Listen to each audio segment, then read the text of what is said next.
Football লোকেরা যারা রয়েছে না তারা এই সিনেমাটা থেকে 10 হাত দূরে থাকবো, ঠিক আছে। পপুলার ওপিনিয়ন আমি এইটুকুনি বলতে চাই যে evil dead franchise is much better than conjuring universe. হ্যাঁ, আমার কাছে কনজুরিং ইউনিভার্সের থেকে ইভিল ডেড ফ্র্যাঞ্চাইজি সিনেমা কিন্তু অনেক বেশি ডার্ক এবং ক্রিপি মনে হয়। ঠিক গা ছমছমে ব্যাপারটা সেটা অতটা হয়তো পাবেন না কম্পেয়ার টু আগের যে সিনেমাগুলো রয়েছে। ফাইনালি ইভিল ডেড এর 6th পার্ট অর্থাৎ ইভিল ডেড বার্ন আমি সিনেমা হল থেকে দেখে এলাম। হ্যাঁ, আমি জানি একটু আমার লেট হচ্ছে, আমি এই সিনেমাটা অনেকদিন ধরে দেখবো ভাবছিলাম, বাট যেহেতু শো টাইম খুব একটা ভালো ফেলেনি, আমি জানি না কেন অডিয়েন্সের ডিমান্ড আছে, ছবিটা লোকে দেখতে চায়, শুধুমাত্র ধামাল ফোরের মতন একটা ক্রিঞ্জ সিনেমাকে শো দিয়ে রেখেছে, বাট এই ধরনের সিনেমাকে শো দেওয়া হচ্ছে না যেই সিনেমার অ্যাকচুয়ালি ডিমান্ড রয়েছে, ঠিক আছে। খুব বাজে টাইমিং দেওয়া হয়েছে, তো সেই টাইমিং অ্যাডজাস্ট করে আজকে সানডে ছিল বলে গেলাম, বন্ধুদের সাথে দেখে এলাম। কেমন লাগলো সিনেমাটা দেখো। ইভিল ডেডের যে মানে আগের যে একদম শুরুর যে পার্ট গুলো রয়েছে, যেগুলো মানে মেবি 80s 90s এর টাইমে যে সিনেমাগুলো এসেছিল আর কি, সেইগুলো আমার কাছে বেশ ক্রিঞ্জ লাগে, সত্যি কথা বলছি ক্রিঞ্জ লাগে।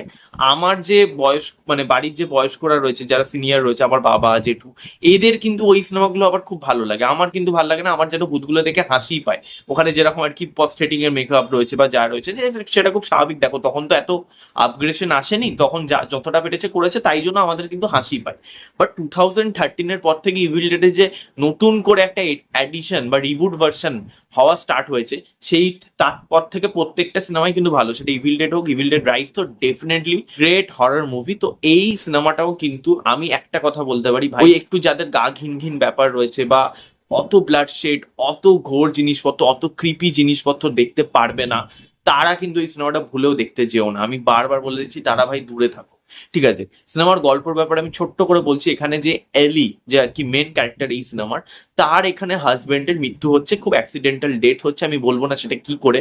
তো সেই ডেথটার পর আর কি এলি তার মানে শ্বশুর বাড়ি যাচ্ছে, এটা অ্যাকচুয়ালি সেপারেট, হাজবেন্ড এবং ওয়াইফ সেপারেট ভাবে থাকতো, তাই জন্য সে শ্বশুর বাড়ি যাচ্ছে, এবং সেই শ্বশুর বাড়িতে গিয়ে দেখছে যে সেখানে আরো বেশ কিছু মানে তাদের পরিবারেরই আরো কয়েকজনের মধ্যে হঠাৎ করে ইভিল পজেশন হয়ে গেছে, মানে ইভিল কন্ট্রোল করছে তাদের দ্বারা, এবং তাদেরকে দেখতে ক্রিপি লাগছে, তাদের আচরণও ক্রিপি হয়ে গেছে, এবং তারা বাকি পরিবারের সদস্যকেও অ্যাটাক করছে।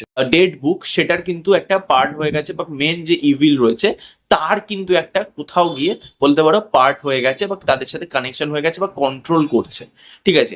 এরপর কি হয়, এলি কি করে এই জিনিসগুলোকে কন্ট্রোল করে, যে এলির যে শ্বশুর বাড়ি তারা কিভাবে এই পুরো জিনিসগুলোর সাথে মোকাবিলা করে, সেটা দেখতে হলে আপনাকে নিকটবর্তী সিনেমা হলে গিয়ে ইভিল ডেড বার্ন দেখতে হবে।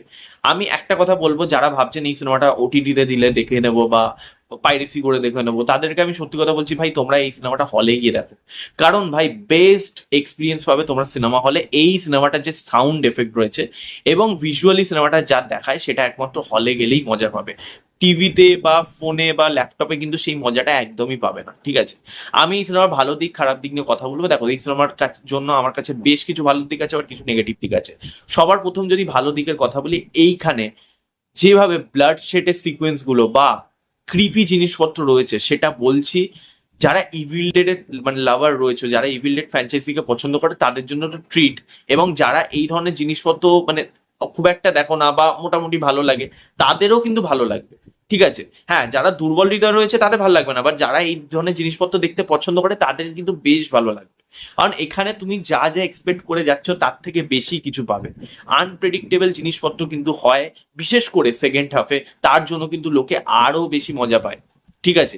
এখানে স্পেশালি একটা সিন রয়েছে, গলাটা কেটে যাবে, গলাটা কাটা অবস্থায় কথা বলছে, ওই ওই সাউন্ডে কথা বলছে, মানে সে তখনও পজেস হয়ে আছে, ঠিক আছে। ওই জায়গাটা সেই করেছে, ঠিক আছে। এবং আর একটা সিন রয়েছে যেখানে চাদরের মধ্যে একটি আর কি মহিলা আছে, এবং সেই মহিলাটা উঠে যাচ্ছে, তখন চাদরটা খুলছে এবং হঠাৎ করে তার ভয়েস, সেই জায়গাটা। এবং হ্যাঁ, কিছু কিছু জায়গায় যে পরিমাণে গা ঘিনঘিন ব্যাপার রয়েছে, মানে অন্যজনের দাঁত মুখে নিয়ে নেওয়া, অন্য কেউ নিয়ে নিচ্ছে, বা রক্তারক্তি সিন, ঠিক আছে, গা ঘিনঘিন করবে, ঠিক আছে, মানে পুরো মাথাটা ঠেটলে দিচ্ছে, মানে মাথায় আর কিছু নেই, বডিটা এরম ভাবে পুরো এই সাইড দিয়ে মানে ইয়ে হয়ে যাচ্ছে, ঠিক আছে, ঠেটলে দিচ্ছে, পা দুটো পা পুরো মানে খেয়ে নিয়েছে, ঠিক আছে। এরকম একটা সিন রয়েছে, একটা ছেলের দুটো পা পুরো নেই, ঠিক আছে, এই ধরনের জিনিসপত্র কিন্তু রয়েছে। গা ঘিনঘিন কিন্তু করবে, আমি লিটারেলি বলছি। সিনেমা হলে কয়েকজন ওয়াক ওয়াক করছিল সেকেন্ড হাফে যখন সিনেমার ওই সিকোয়েন্স গুলো আসছিল, ঠিক আছে। তো গা ঘিনঘিন কিন্তু করতে চলেছে। তো সেকেন্ড যে পজিটিভ দিক সেটা আমি বলবো এই সিনেমার সবার পারফরমেন্স। এখানে এলি, তার পারফরমেন্স কিন্তু সত্যি কথা বলছি বেশ বেশ ভালো। সে এখানে খুব ভালো পারফরমেন্স দিয়েছে।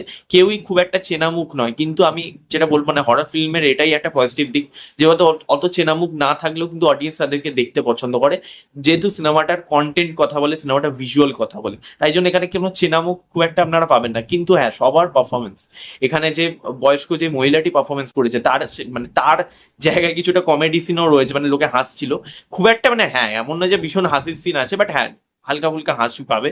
তো সেই জায়গাগুলো প্রত্যেকটা লোকের মানে প্রত্যেকটা অ্যাক্টরের পারফরমেন্স খুব ভালো। এখানে যে বাবার রোলটা প্লে করেছে তার পারফরমেন্স খুব ভালো। এখানে যে এলির দেওর হয়েছে তার পারফরমেন্স খুব ভালো। প্রত্যেকের পারফরমেন্স খুবই ভালো। এখানে একটি মেয়ে মেনলি যার উপর প্রসেস হবে, যেটা বেশি ক্রিপি, যার এখান দিয়ে আর কি ওই রডটা ঢুকে যাবে, সেই মেয়েটির পারফরমেন্স খুবই ভালো, খুবই ভালো, মানে দারুণ লাগে, ঠিক আছে। এক কথায় দেখে কিন্তু বেশ ভয় লাগে। এবার যদি থার্ড পজিটিভ দিকের কথা বলি, এই সিনেমার টেকনিক্যালি কিন্তু খুব ওয়েল মেড, মানে ক্যামেরা কিছু শট খুব ভালোভাবে নেওয়া হচ্ছে। এখানে দুটো কার সিকোয়েন্স রয়েছে, একটা কার হচ্ছে অ্যাক্সিডেন্ট হবে, সেই সিকোয়েন্সটার ক্যামেরা শট দারুণ ভাবে নেওয়া হয়েছে। আর একটা হচ্ছে যেই কারের মধ্যে আর কি পজিশন চলবে বা একটা ফাইট সিকোয়েন্স হবে, সেই জায়গাটাও কিন্তু ক্যামেরার কাজ তুখর হয়েছে, ঠিক আছে। এছাড়া মানে একটা সিন রয়েছে যেখানে মানে সবকিছু মানে আর কি তছনছ হয়ে যাচ্ছে এবং মেয়েটি একদিক থেকে চলে আসে, সেই জায়গায় ক্যামেরার যে শট সেইটা দারুণ করেছে। ডিওপির কাজ খুবই ভালো, ঠিক আছে। এছাড়া সিনেমাটোগ্রাফির কাজও খুব ভালো। ইচ্ছা করে মানে মানে মেকার্সরা এতটাই বুদ্ধিমান যে একটা তুষারপাত হচ্ছে সেরকম একটা জায়গায় কিন্তু শুট করেছে, এবং একটা অ্যাটমসফিয়ার, হরার অ্যাটমসফিয়ার, সেটা কিন্তু মেকার্সরা আনতে পেরেছে। এই সিনেমার যে মানে সিনেমাটোগ্রাফির কাজ খুবই ভালো হয়েছে। অ্যাটমসফিয়ারটা যে হরার অ্যাটমসফিয়ারটা ওই বরফের দেখতে কিন্তু বেশ ক্রিপি লাগে। এবার যদি এই সিনেমার নেগেটিভ দিকের কথা বলি, দেখো এই সিনেমার কাছে জন্য আমার কাছে বেশ কিছু নেগেটিভ দিকও রয়েছে। কিছু নেগেটিভ দিক এই সিনেমার জন্য অবশ্যই রয়েছে।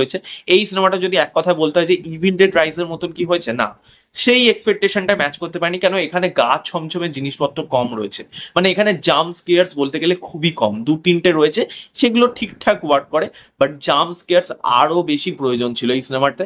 যদি জাম্প স্কেয়ার্স আরো থাকতো সিনেমাটা আরো বেশি মজা দিত। এখানে ফ্যামিলির যে অ্যাঙ্গেলটা দেখানো হয়েছে সেটা ভালো, বাট সেটার যে এক্সপ্লেনেশনটা বা সেটার যে মানে পুরোপুরি বর্ণনা বা খুব যে ভালোভাবে এস্টাবলিশ করেছে তাও নয়। এখানে মেয়েটির একটা অ্যাঙ্গেল দেখানো হচ্ছে, এলির একটা অ্যাঙ্গেল দেখানো হচ্ছে তার স্বামীর সাথে, সেটা কোথাও গিয়ে একটা মেসেজ দিচ্ছে, বাট সেটা খুব একটা বেশি মানে আমি বলবো না যে খুব ভালোভাবে এস্টাবলিশ এখানে করতে পেরেছে মেকার্সরা। তো ওভারঅলে এই সিনেমার গল্প তোমরা দেখতে যাও না, এই সিনেমার তোমরা যেটা দেখবে সেটা হচ্ছে সবাই যেটা করে আর কি, ইভিল ডেড মানেই হচ্ছে সিকোয়েন্স এবং ভিজুয়াল কিভাবে প্রেজেন্ট করছে। তো গল্প কিন্তু খুব সিম্পল, বাট ব্যাপারটা হচ্ছে ভিজুয়ালি সিনেমাটাকে কিন্তু খুব ভালোভাবে প্রেজেন্ট করা হয়েছে। ছবিটার post credit scene, mid credit scene কেউ ভুলেও মিস করো না, ওই দুটো কিন্তু তুখর করেছে। মিড ক্রেডিট সিনও বেশ ভালো, পোস্ট ক্রেডিট সিনে কিন্তু একটা বড় সড়ো চমক পেতে চলেছো। তোমরা কিন্তু শেষ অব্দি হলে থেকো। আমি অনেককেই দেখেছি যে হল থেকে প্রায় বেরিয়েই গেছে, তখন পোস্ট ক্রেডিট সিনটা আর কি এসছে, মিড ক্রেডিট সিন হয়ে যাওয়ার পরই সবাই বেরিয়ে গেছে। তো সেটা করবে না, পুরো হলে যতক্ষণ না লাইট অন হচ্ছে ততক্ষণ কিন্তু হলে বসে থেকো, ঠিক আছে। তো যাই হোক, এইখানে আমার ছিল রিভিউ, এবং পরের পার্টের জন্য আমি ওয়েট করে আছি। আপনাদের এই রিভিউটা কেমন লাগলো সেটা কমেন্টে জানাবেন, এবং আপনারা যদি ইভিল ডেড বার্ন দেখে থাকেন আপনাদের কেমন লেগেছে সেটাও কমেন্টে জানাবেন। ভিডিওটা ভালো লাগলে লাইক করবেন, শেয়ার করবেন, সাবস্ক্রাইব করবেন, পাশে বেল আইকন ক্লিক করবেন। নেক্সট দেখা হবে, ততক্ষণ টাটা, টেক কেয়ার।